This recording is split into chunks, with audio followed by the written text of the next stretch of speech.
Shaitanir-Rajim. Bismillahir-Rahmanir-Rahim.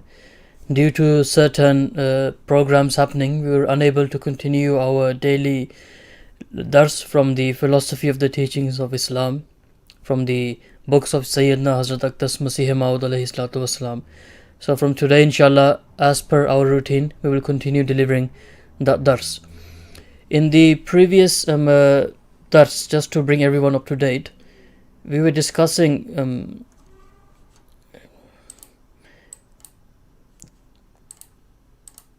we discussed the moral attribute. If I can just highlight this, the promised Messiah was referring to chastity, and he was saying that it would only be a natural condition. For example, if a child stays away from doing anything, from doing perhaps, or a child does not do anything which is of a sexual nature, or someone who's elderly who does not have the capacity to do such a thing, if he stays away from doing such things, that will remain under the category of being a natural condition. Because if you remember, the promised Messiah ﷺ explained that the true moral condition is that condition if it is done at the right time and at the right place, and the person who is doing it, he is consciously aware of what he is doing. So for example, a small child or someone who's very old, they might not have the capacity or the capability to do anything similar to previously explained. So for them it will be a natural condition. So the promised Messiah ﷺ says, in all such cases, their chastity would only be a natural conditions. As this vice and its preliminaries can be practiced by both man and woman, the Holy Book of God sets forth directions for both men and women in this context. A'udhu billahi minash shaitanir rajim. Qul lil mu'minina yaghussu min absarihim wa yahfazuna furujahum zalika azka lahum wa qul lil mu'minati yaghzusna min absarihin wa yahfazna furujahun وَلَا يُبْدِينَ زِينَتَهُنْ إِلَّا مَا زَهَرَ مِنْهَا وَلْيَضْرِبْنَ بِخُمُرِهِنْ عَلَى جُيُوبِهِنْ وَلَا يَضْرِبْنَ بِأَرْجُلِهِنْ لِيُعْلَمَ مَا يُخْفِينَ مِنْ زِينَتِهِنْ وَتُوبُوا إِلَى اللَّهِ جَمِيعًا أَيُّهَا الْمُؤْمِنُونَ لَعَلَّكُمْ تُفْلِحُونَ وَلَا تَقْرَبُوا الزِّنَا إِنَّهُ كَانَ فَاحِشًا وَسَاءَ سَبِيلًا وَلْيَسْتَعْفِفِ الَّذِينَ لَا يَجِدُونَ نِكَاحًا وَرَهْبَانِيَّةً ابْتَدَعُوهَا مَا كَتَبْنَاهَا عَلَيْهِمْ فَمَا رَعَوْهَا حَقَّ رِعَايَتِهَا. If I can request Jawad Sahib to read the Urdu translation, please.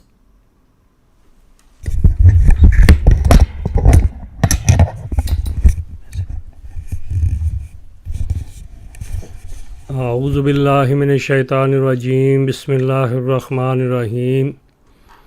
حضرت مسیح موعود علیہ الصلاۃ والسلام فرماتے ہیں، یعنی ایمانداروں کو جو مرد ہیں کہہ دے کہ آنکھوں کو نامحرم عورتوں کے دیکھنے سے بچائے رکھیں، اور ایسی عورتوں کو کھلے طور سے نہ دیکھیں جو شہوت کا محل ہو سکتی ہوں، اور ایسے موقع پر خوابیدہ نگاہ کی عادت پکڑیں اور اپنے سطر کی جگہ کو جس طرح ممکن ہو بچاویں. ایسا ہی کانوں کو نامحرموں سے بچاویں، یعنی بیگانہ عورتوں کے گانے بجانے اور خوش الحانی کی آوازیں نہ سنیں، ان کے حسن کے قصے نہ سنیں. یہ طریق پاک نظر اور پاک دل رہنے کے لیے عمدہ طریق ہے. ایسا ہی ایماندار عورتوں کو کہہ دے کہ وہ بھی اپنی آنکھوں کو نامحرم مردوں کے دیکھنے سے بچائیں اور اپنے کانوں کو بھی نامحرموں سے بچائیں، یعنی ان کی پرشہوت آوازیں نہ سنیں، اور اپنے سطر کی جگہ کو پردہ میں رکھیں اور اپنی زینت کے اعضاء کو کسی غیر محرم پر نہ کھولیں، اور اپنی اوڑھنی کو اس طرح سر پہ لیں کہ گریبان سے ہو کر سر پر آ جائے، یعنی گریبان اور دونوں کان اور سر اور کان پٹیاں سب چادر کے پردہ میں رہیں، اور اپنے پیروں کو زمین پر ناچنے والوں کی طرح نہ ماریں.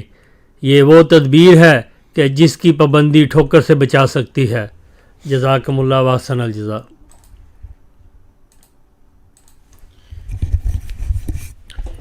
The promised Messiah ﷺ, the verses which I recited before you, the translation is, that is, direct the believing men to restrain their eyes from looking at women outside the prohibited degrees so openly as to be sexually excited by them, and to cultivate the habit of guarding their looks, and should safeguard their private parts at all cost.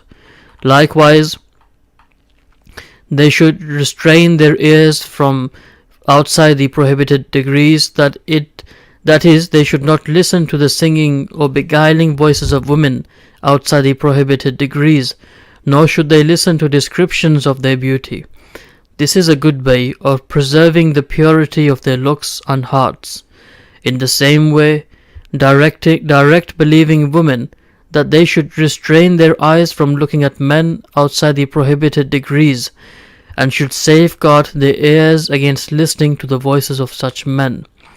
That is, they should not listen to the voices which sexually excite them.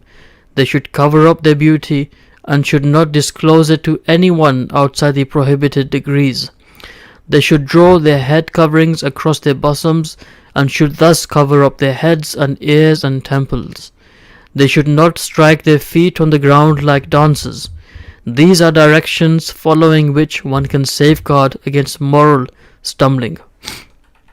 Now, if you remember, just before the verses of the Holy Quran, which I recited, the promised Messiah ﷺ mentioned that, and he gave some examples, that therefore, as I have written, minors and impotent ones, and those who deprive themselves in some way of sexual capacity, cannot be given credit for this moral quality. Right?